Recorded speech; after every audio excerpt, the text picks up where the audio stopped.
27 का जो आएगा विधानसभा चुनाव, उसमें योगी सरकार की विदाई भी यही छात्र नौजवान सुनिश्चित कर चुके हैं। धर्मेंद्र प्रधान जी, उनके लिए भी शर्म की बात है कि दूसरे कार्यकाल में हुई 2 बड़ी परीक्षाओं को वो सकुशल संपन्न नहीं करवा सके। जो दुर्व्यवस्था हो रही मोदी सरकार के द्वारा, इसकी सीधी जिम्मेदार केंद्र की मोदी सरकार है और स्टेट की योगी सरकार है।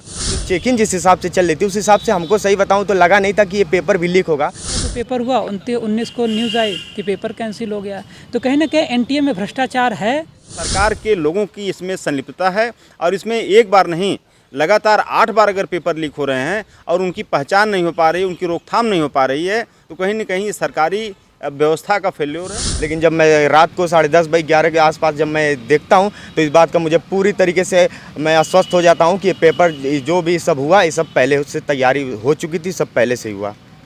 हिंदुस्तान में नॉन स्टॉप पेपर लीक होते हैं और आज आप सबको मालूम है कि NEET paper and UGC NET के जो पेपर्स हैं वो लीक हुए हैं और एक कैंसिल भी हुआ है। किसी न किसी कारण जो हिंदुस्तान में पेपर लीक हो रहे हैं उसको नरेंद्र मोदी रोक नहीं पा रहे हैं या रोकना नहीं चाहते हैं। एजुकेशन सिस्टम को बीजेपी के लोगों ने, उनके पेरेंट ऑर्गेनाइजेशन ने कैप्चर कर रखा है।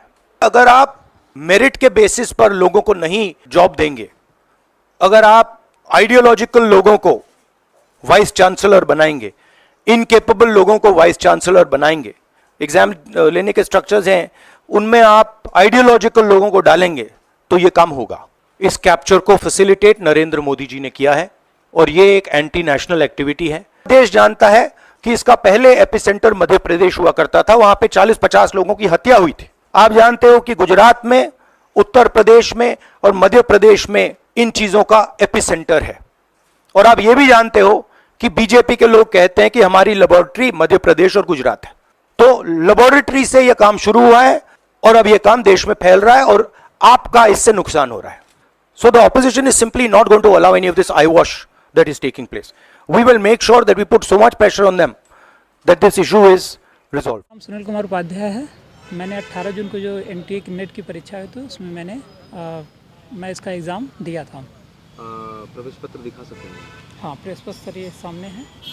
अच्छा, परीक्षा आपको जहाँ तक जानकारी होगी मुझे लगता है कि कैंसिल हो गई। क्या कहना चाहेंगे? ये बेहद शर्मनाक है। अभी तक तो स्टेट लेवल पे ही देखा जा रहा था कि सरकार का नकल माफियाओं के ऊपर कंट्रोल नहीं है, लेकिन अब सेंट्रल लेवल पे एनटीए जैसी संस्थाएं, अभी आपको पता होगा नीट को लेकर इतना विवाद चल रहा है। नीट के बाद अब नेट जैसी परीक्षा पर भी सेंट्रल गवर्नमेंट का अगर कंट्रोल नहीं है तो ये काफ़ी शर्मनाक है सेंट्रल गवर्नमेंट के लिए भी और इससे संबंधित मंत्री जो हमारे एचआरडी मिनिस्टर धर्मेंद्र प्रधान जी, उनके लिए भी शर्म की बात है कि दूसरे कार्यकाल में हुई 2 बड़ी परीक्षाओं को वो सकुशल संपन्न नहीं करवा सके। जैसा कि मैं आपको बता दूं, सेंटर पे दिखाने के लिए बच्चों को सिक्योरिटी के रूप में बहुत तंग किया गया, जूते तक निकाल दिया गया, रक्षा तक निकाल दिया गया, लेकिन जो बड़ी मछलियां हैं सरकार का उन पे कोई कंट्रोल नहीं है और यही वजह है कि आए दिन परीक्षाएं निरस्त हो रही हैं। हम लोग धूप में उतनी दूर तक गए और फिर अगले दिन पता चला कि पेपर कैंसिल हो गया है। तो उन तमाम प्रतिभागी छात्रों से पूछे कि क्या उनके दिल पे गुजरती है जो पैसा देकर तैयारी भी करते हैं, फॉर्म भी भरते हैं, एग्ज़ाम देने जाते हैं और अगले दिन पता चलता है या तो कैंसिल हो गया है या तो पेपर लीक हो गया है। अच्छा, एनटीए के ऊपर कई सारे आरोप लगाए कि वो शुचितापूर्ण परीक्षा का दावा कराने के लिए तो करती है लेकिन हमेशा विफल रहती है। तो क्या आपको नहीं लगता कि इससे किसी और से कराना चाहिए एग्ज़ाम इस तरीके की? निश्चित ही, इससे पहले सीबीएसई और अन्य संस्थाएं करवाती थी, कभी ऐसी चीज़ें सुनने को नहीं मिलती थी, इवन यूजीसी तक करवाती थी। लेकिन जब से एनटीए की बात आई है, एनटीए में पहले ऑनलाइन था, अचानक मोड बदल के ऑफलाइन कर दिया गया। इसका मतलब वहाँ भी कुछ इनका सेंसिटिव मैटर रहा होगा। फिर उसके बाद जब ऑफलाइन करवाए तो उसमें 18 को पेपर हुआ, 19 को न्यूज़ आई कि पेपर कैंसिल हो गया। तो कहीं ना कहीं एनटीए में भ्रष्टाचार है जिस पे सरकार लगाम लगाने में पूरी तरीके से विफल रही है और मैं निश्चित है कि स्टूडेंट के नाते कहना चाहता हूँ कि सरकार के बड़े लोग भी इसमें शामिल हैं इस खेल में। ऐसे नहीं ये पेपर लीक हो जा रहा है, ये परीक्षा इतनी तरीके से बर्बाद हो रहे हैं बच्चे। अच्छा, कैसा फील हुआ होगा जब इतनी कड़ी मेहनत धूप में परीक्षा दे करके आप लौटे होंगे और कब पता चला आपको? क्या बहुत अंदर से मन बहुत सर खिन्न होता है कि ये हम ऐसी सरकार से उम्मीद रखें जो एक परीक्षा न करवा सके ढंग से, तो आगे उससे क्या उम्मीद रखा जाए कि वो कौन सी चीज़ हमारे देश में सुरक्षित रह सकती है जब संस्थाओं पर इनका कंट्रोल ही नहीं है। एक एक तो वैकेंसी वैसे नहीं आनी है, 2 साल 3 साल में कहीं एक बार कुछ दिखता है तो उसमें पेपर लीक, फिर उसके बाद और साल भर रुकना, उम्र उसी वेट में निकल जाती है और बच्चे सफल नहीं हो पाते हैं। अच्छा, जैसा कि आप बता रहे थे सुरक्षा को लेकर के इतने कड़े बंदोबस्त किए गए थे कि परिंदा भी पर नहीं मार सकता, तो फिर ये परिंदा आया कहाँ से? ये मैंने बताया ना कि बच्चों को दिखाने के लिए सुरक्षा और बच्चों को तंग करने की तो पूरी तैयारी थी। सेंटर पे रक्षा तक काट दिए गए, अंगूठी तक निकलवा दी गई, जूता निकलवा दिया गया, बेल्ट तक निकलवा, पर्स तक निकलवा दिया गया। लेकिन मैं दावे के साथ कहता हूं कि ये जो धांधली है वो बड़े स्तर की है। इसमें छोटे स्तर पे इस तरीके सिक्योरिटी का कोई मतलब नहीं है जब मामला बड़े स्तर से हो रहा है, जहाँ पे सरकार और मंत्री के ही लोग हैं। तो पुलिस उठेगी, किसी न किसी नकल माफिया को पकड़ के जेल भाई भेज वो देगी। तो अपनी फॉर्मेलिटी करेंगे क्योंकि उनको भी अपना यूँ कह लें तो धंधा चलाना है। हाँ। लेकिन जब तक सरकार बड़े माफियाओं पे कंट्रोल नहीं करेगी तो ये छोटे स्तर के दिखावे से कुछ होने वाला नहीं है। क्या अभी तो कुछ नोटिफिकेशन भी नहीं आ रहा है, परीक्षा कब होगी कब नहीं होगी, तो ऐसे में क्या आप लोग कहना चाहते हैं सरकार से? अब मैं सरकार से यही कहना चाहता हूँ कि अगर करवाने की क्षमता आपके पास नहीं है तो बेवकूफ़ बनाना छोड़ें। हम लोग को जैसे जीना खाना है वो तो खा लेंगे हम लोग। अगर करवाने का ढंग नहीं है, क्षमता नहीं है तो बंद करें ऐसा ड्रामा। ऐसी परीक्षाओं से कोई मतलब नहीं, चाहे स्टेट लेवल की बात हो तो सेंट्रल लेवल पे भी खुल के हो रहा है। नीट को भी लेकर के बड़ी कयास लगाया जा रहा है, सोचिए। निरस्त हो गया, अभी निरस्त हुई नहीं है हालांकि। हाँ, नीट पे तरह तरह के बचाने की कोशिशें जारी हैं। मैं तो दावे के साथ कहता हूँ बचाने की कोशिशें जारी हैं, लेकिन अब वो भी बहुत जल्दी सुनने मिलेगा, कोई भी निरस्त होगी क्योंकि उसमें बड़े स्तर पे धांधली हुई है। नेट का हाँ, नेट का। प्रवेश पत्र जरा दिखाएंगे। ये मेरा एडमिट कार्ड है। क्या नाम है? मेरा नाम अभिनव यादव है। अभिनव जी, नेट का एग्ज़ाम जो है वो कैंसिल हो गया, आपको किसी ने तरीके से पता चला ही होगा। हाँ, कल रात को पता चला 10 साढ़े 10 के आसपास, 10:30। तो क्या रिएक्शन रहा, कैसा फील हुआ? उस टाइम तो दुख हुआ इस बात का क्योंकि राउंड फिगर आसपास में कम से कम 170 से अधिक क्वेश्चन मेरे सेकंड पेपर का 100 में से सही भी हो गया था, लगभग मिलाया था। तो उसका दुख हुआ कि अगर एग्ज़ाम सही से हो गए होते मतलब तो मेरा नेट क्वालिफाई हो जाता और तमाम असिस्टेंट प्रोफेसर की वैकेंसी जो स्टेट में आने वाली हैं उसके लिए मैं एलिजिबल हो जाता। तो इसका दुख है मुझको बहुत। क्या कहना चाहिए? मुझे सरकार से बहुत ही निराशा है क्योंकि थर्ड टर्म स्टार्ट हो गया इस सरकार का और लगातार इसी थर्ड टर्म में 2 पेपर नीट का भी देख रहे हैं, इस तरह तमाम विवाद चल रहा है और इसका नेट का भी पेपर कैंसिल कर दिया गया। तो कहीं न कहीं हमें लगता है कि नैतिक रूप से एजुकेशन मिनिस्टर को आगे आकर उनको इस्तीफ़ा दे देना चाहिए। एनटीए को क्या नाम है कि इस बात को मान लेना चाहिए कि अब उससे एग्ज़ाम नहीं हो पाएगा और जो एग्ज़ाम यूजीसी पहले कंडक्ट करवाती थी उसी को देना चाहिए। अगर आपसे नहीं हो रहा है तो छात्रों का भविष्य क्यों बर्बाद कर रहे हैं? इतनी धूप में, इतनी गर्मी में 45 डिग्री टेम्परेचर, 48 डिग्री टेम्परेचर में बच्चों ने घर से निकल के अपने सेंटर पर पहुँचते हैं, पेपर देते हैं और जब पेपर के बाद अभी 24 से 26 घंटा के अंदर ही पता चलता है कि पेपर लीक हो गया। दुख तो बहुत हुआ। न जाने कैसे कैसे माँ बाप पैसा इकट्ठा करके बच्चों को फॉर्म भरवाते हैं, तैयारी करवाते हैं, कोचिंग करवाते हैं कि बच्चा हमारा कहीं कुछ पा जाए। एक तो वैकेंसी वैसे भी नहीं आ रही है इस सरकार में, तो इस बात का दुख है हम छात्रों को और इस सरकार ने छात्रों को पूरी तरीके से निराशा किया है। अच्छा, जैसे पेपर जब लीक हुआ, कैंसिल हो गया, सुरक्षा के कैसे बंदोबस्त है आप लोग सेंटर पे जब गए? हम लोग सेंटर पे गए तो सेंटर पे सुरक्षा के नाम पे ऐसा लग रहा था कि ये इंडिया पाकिस्तान का बॉर्डर है क्योंकि जो चेकिंग जिस हिसाब से चल रही थी उस हिसाब से हमको सही बताऊं तो लगा नहीं था कि ये पेपर भी लीक होगा क्योंकि उस समय चेक इन पे आपको अगर आप पेन लेकर गए तो पेन भी नहीं अंदर लेकर जाना था, केवल और केवल आधार कार्ड, 2 फोटो और आप एडमिट कार्ड अपना लेकर जाइए। उसके अलावा आपको कुछ नहीं लेकर जाना था। बेल्ट निकलवा दिए जा रहे थे, पर्स से लेकर शूज़ निकलवा दिए जा रहे थे। तो लगा नहीं था कि क्या नाम है पेपर लीक होगा, लेकिन बाद में एहसास हुआ कि ये जो तो होना था ये सारी चीज़ें पहले हो चुकी थी। वो सुरक्षा का कुछ मतलब नहीं था क्योंकि जो करना था वो सारी चीज़ें पहले से सब हो चुकी थी। तो ये मानते हैं कि ये सारा प्लान पहले से बना हुआ जी था? बिल्कुल, कहीं ना कहीं जब जिस हिसाब से सुरक्षा थी हमें 1% भी नहीं लगा था। ऐसा लगा था कि नीट में जो विवाद चल रहा था उसको लेकर सुरक्षा बढ़ा दी गई कि छात्रों के साथ कुछ गलत ना हो। हमें लगा कि सरकार भी कुछ कठोर कदम ले और इसलिए छात्रों के पक्ष में, और जिस हिसाब से सुरक्षा थी मुझे 1% भी नहीं लगा था कि ये पेपर लीक होगा। लेकिन जब मैं रात को 10:30 बजे 11 के आसपास जब मैं देखता हूँ तो इस बात का मुझे पूरी तरीके से मैं आश्वस्त हो जाता हूँ कि ये पेपर जो भी सब हुआ ये सब पहले से तैयारी हो चुकी थी, सब पहले से ही हुआ। परिवार वालों ने कुछ कहा इतना पैसा देकर के उन्होंने? घर वाले भी जो माँ बाप हैं सबको दुख तो इस बात का हुआ है कि एक तो अगर निकल जाता तो फिर मैं असिस्टेंट प्रोफेसर के लिए एलिजिबल हो जाता या फिर पीएचडी में एडमिशन तो मेरा हो ही जाता क्योंकि 170 के आसपास मेरे उससे अधिक क्वेश्चन सही हुए हैं मैंने मिलाया तो इस बात का दुख है।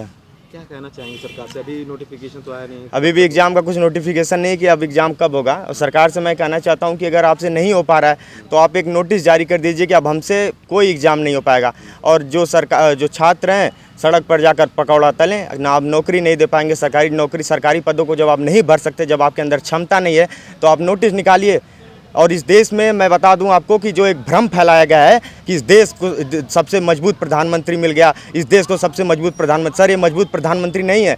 जो एक एग्ज़ाम नेशनल, पहले तो स्टेट लेवल के एग्ज़ाम लीक होते थे, अभी यूपीपी का जो एग्ज़ाम आपने देखा लीक हुआ, और अभी भी उसका कुछ नोटिफिकेशन नहीं आया कि कब वो एग्ज़ाम होगा। और अब तो नेशनल लेवल के भी एग्ज़ाम लीक होने लगे हैं कि पेपर रद्द हो गया, पेपर रद्द हो गया। सर 26 घंटे के अंदर हमें ये पता चल जाए कि हम एक तो इतना पढ़ाई करके जाते हैं एग्ज़ाम देने, और घर आते ही पता चले 26 घंटे के बाद कि हमारा पेपर लीक हो गया। और इसके बाद अब मेरा 5 जुलाई से 10 जुलाई के आसपास से मेरा 3rd सेमेस्टर स्टार्ट होना। अब मैं वो पढ़ाई करूं कि अब ये पढ़ाई करूं, फिर से पूरा पढ़ना पड़ेगा, फिर से अब क्या नाम है तैयारी करनी पड़ेगी। एक तरीके से इसने जीरो पे ला के खड़ा कर दिया है। तो देश तो मजबूत हाथों में है। देश मजबूत हाथों में नहीं है सर। देश अगर मजबूत हाथों में होता तो पेपर नहीं लीक होते, लोगों को नौकरी मिलती, रोजगार मिलती। और रोजगार मांगने पे आप छात्रों को ये कह दें कि आप देश के साथ नहीं हैं। क्या सरकार से प्रेम करना ही हमारे देश प्रेम का सर्टिफिकेट होगा? कि हम अगर सरकार से प्रेम करें, अगर हम सरकार के पक्ष में हो तभी कहा जाएगा कि आप देश प्रेमी हैं? क्या हम सरकार के खिलाफ बोल नहीं सकते हैं? अगर ये सरकार गलत करे तो क्या हमें बोलने का अधिकार नहीं है?